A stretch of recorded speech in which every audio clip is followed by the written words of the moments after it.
Sulikan Bisman, ang ating po kaibigan, ang ating po kapitbahay, Pagsahan Ryan Ponce. At ngayon po, kasama rin po natin ang ating po OIC, our director po ng MTSW, palakapit po natin, Director J. De La Puente.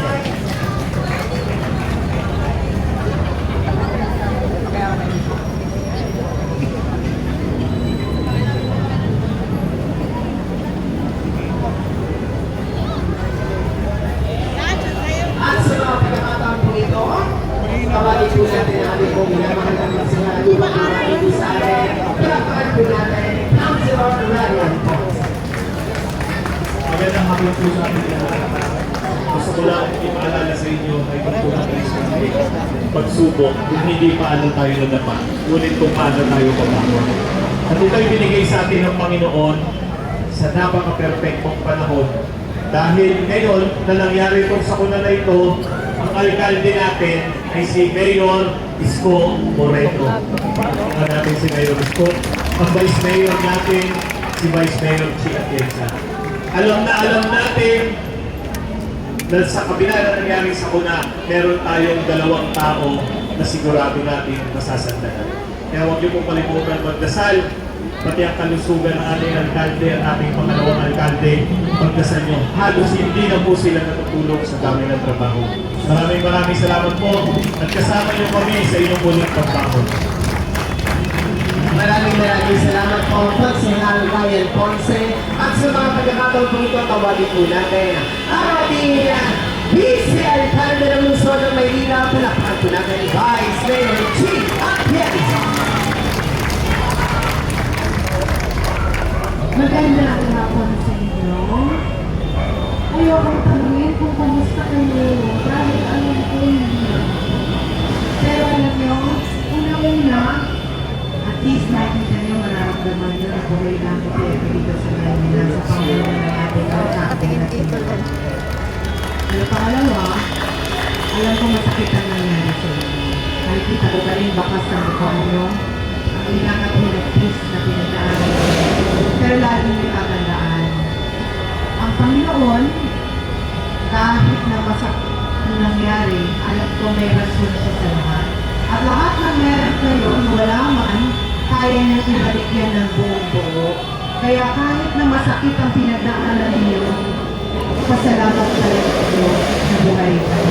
Pero huwag kayo makalala dahil nandito lang ang gobyerno para umalalay at iparamdam sa inyo na hindi kayo nag-iisa. Mahal na nga po namin kayo.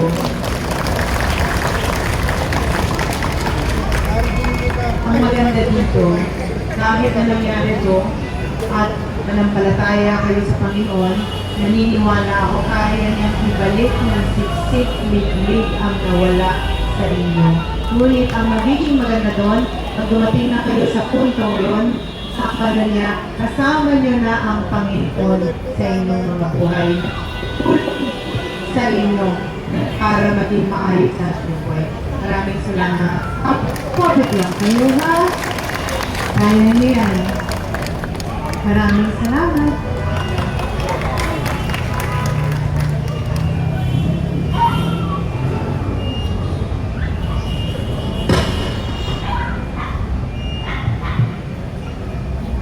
Maraming salamat po, Vice Mayor Chi Atienza. At sa mga pagkakataon po ito, mga minamahal po namin, taga-Barangay 420, palakpakan po natin ang ating ama ng Lungsod ng Maynila, Yorme Isko Moreno. Pagkakos! Thank you. Magandang hapon sa inyo. Kami, siyempre, nalulungkot. Kahit saan naman, kahit ano nangyari yan, wala naman natutuwa. But, in our own little way, bagamat mahirap ang pananalapi ng syudad ngayon, hindi naman po pwede na ikipit balikan ko na lang yung sitwasyon. At baka nagugulat din kayo, kung dati-dati 3 araw o 4 araw sa linggo bago kayo matulungan. Kanina nakita tayo, May mga nakausap ako doon sa Oblong. Sabi ko, huwag kayo mag-alala, babalik ako mamaya. Yan ang bagay na yan. Ipinagpapasalamat ko sa mga bagong department head natin ngayon na marunong sumabay sa akin na kailangan pag may suliranin, ang ibinibigay natin sa tao, solusyon, hindi rin problema. Nang kahit pa paano naman, maibsan yung ilang araw, hindi naman, whether may sakit o nasunugan o naman. Kasi ganun ang talaga gobyerno, tapunan ng tao. Kung hindi kalabisan, pwede ba ako yung mga social welfare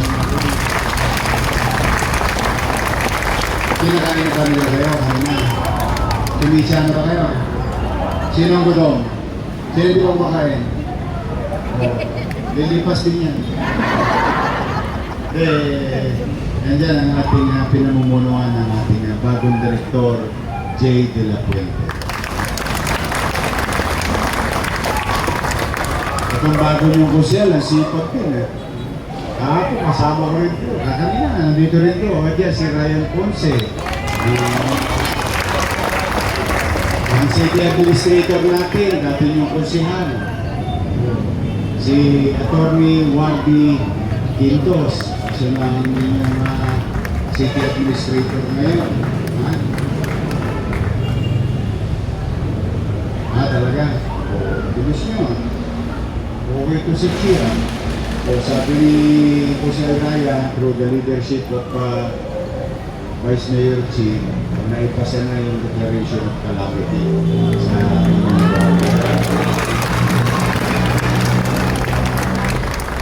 Nung pagpunta ko kaninang umaga, wala daw akong pera. Ayoko naman mag-publicity. Naghanap na akong pera para sa inyo. Ang sumambulat sa akin pagbalik ko sa City Hall, muntik nang maputulan ng kuryente ang ating eskwelahan, ospital at pamalang lungsod ng Maynila. Kasi dumating yung notice, kala nyo sa inyo lang yung notice of disconnection. Dumating yung notice of disconnection. Internet, opisina, eskwelahan, at ating gobyerno. Hospital. Marami. Amounting to 133 million pesos. Talagang ang pagkakataon dumarating pagka binibigyan ka ng guide ng Diyos.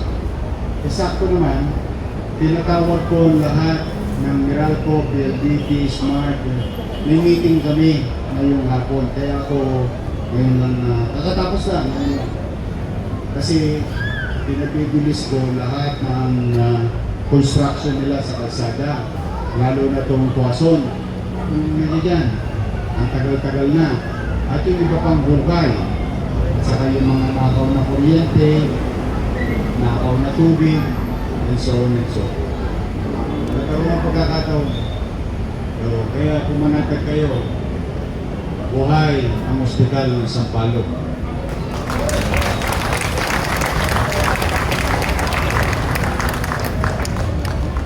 Ito madalas yung masabi, humingi ako ng palugit.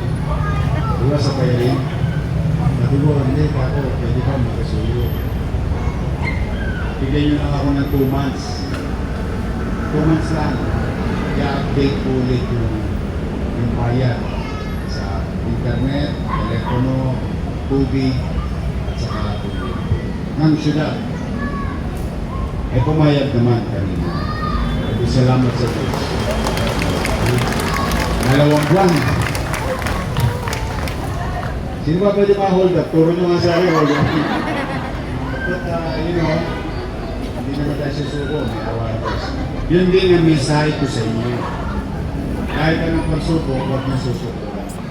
Minsan, kailangan lang magalusan ng tuhod natin sa pagkakataka. Huwag yung intindihin kung ilang beses tayo nadapat. Ang intindihin nyo, ilang beses tayo pwedeng bumangon. At ngayong araw na ito, sa maliit na mga kapaanan, kasama si Chief, mga kusal natin, mga department head, basta hanggat kaya kong pigayin ng bingko, pipigayin ko. Hindi ako bibigay. Hanggat kaya, tatapat na lang ako sa inyo pag hindi na kaya. Magdildil na tayo. Para sabihin ko rin, pero hanggat kaya, gagawa tayo parang.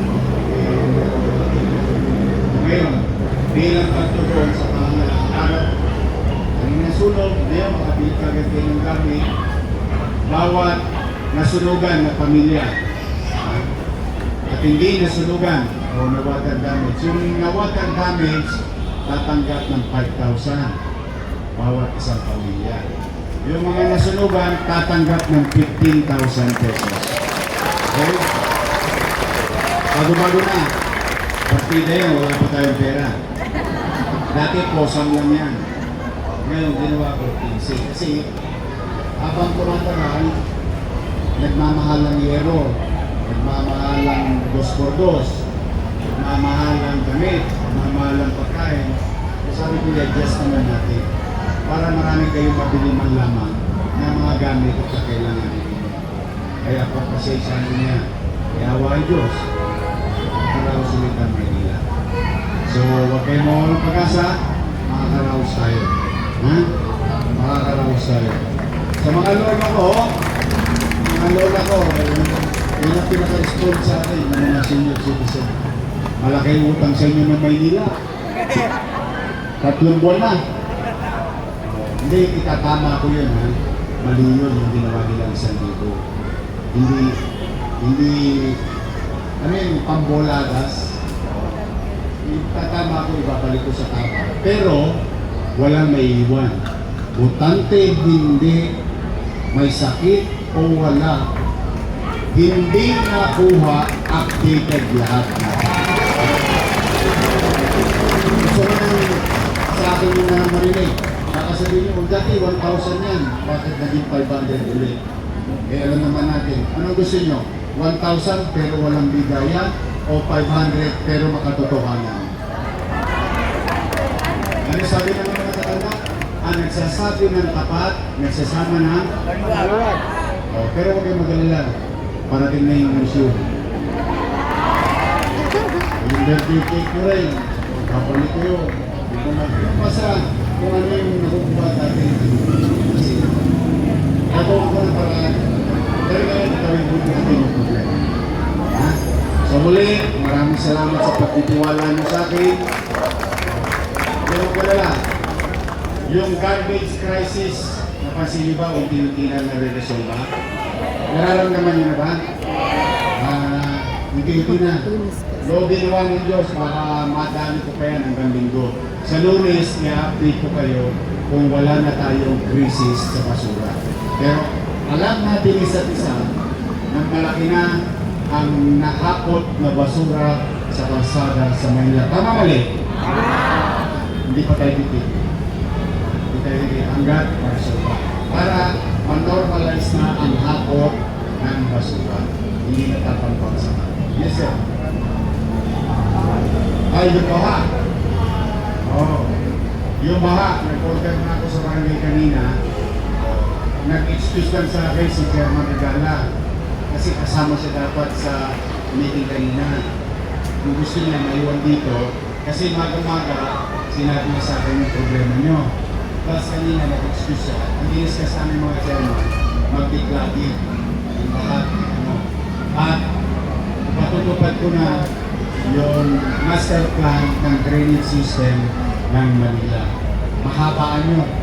Hindi na natin pakilabangan ngayon at least yung susunod na salinlaki natin. Kasi it's master plan kung paano ayusin yung drainage system. At importante yung basura muna. Huwag nang pumunta sa important. So muli, maraming salamat sa pagtitiwala ninyo. Alala ko lang, nandito na rin lang naman kayo, yung mga minor legal yung anak. Ako, kukunin ko yun pagka nasa gabi pa yun, nasa kalsada pa yun. Kung sasamahan loob mo sa akin, ha? Para sa kabutihan nila yun. At sabihin niyo sa iyong anak, kung minordidad, uy, baka makuha ka ni Orme, dadaling ka sa Marikina. Okay, kasi papasama ka eh.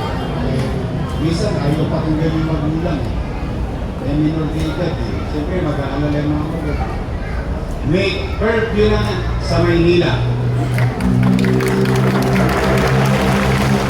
Para sa kabutihan, una, ng kalooban nyo. Kabutihan nilang mga bata para sa kaligtasan nila. Hindi sila mapariwara sa mga rambol-rambol. Rambol-rambol, di pa nga tulik, pero mga rambol-rambol yun. Diba? Hindi sa natutulog kayo, mag-iingay sila. Pagod kayo sa trabaho, nagbubulo sila. Wala na yan. Kakalawitin ko lahat yan. At yung mga bata, natulog ng maaga, kayo inabot ng cardio, sa Marikina na kayo matutulog susunod na araw. Okay? Maliwanag pa. Ayusin natin ang mission. At the end of the day, tayo rin naman ang nakulinan. Maraming salamat. Pagpalain ko kayo. Manila! Thank you. Maraming salamat po, Yorme Isko Morel Domagoso, and of course, palakpakan din po natin, Konsehala Juliz Castro. Hello po, magandang hapon po sa inyong lahat. At alam kong grabe yung sunog kagabi, pinapanood ko at masakit sa puso ko na nakikita yung sobrang laki ng apoy kagabi. At ilang oras din na bago na puksa yung sunog. Alam kong hindi madali ito, pero magtiwala po kayo sa taas. Alam kong meron siyang mas maganda pang ibibigay sa inyo. At huwag kayong mawawalan po ng pag-asa. Ayun lamang po. Magandang hapon po sa inyo lahat. Maraming salamat po. Sa lahat po ng ating po mga residente ng Barangay 420, gagawin po natin ang isang maayos na distribution po ng pagkalaw po ng ating pamahalang lungsod ng Maynila. Manatili lamang po kayong nakaupo sa inyong mga upuan.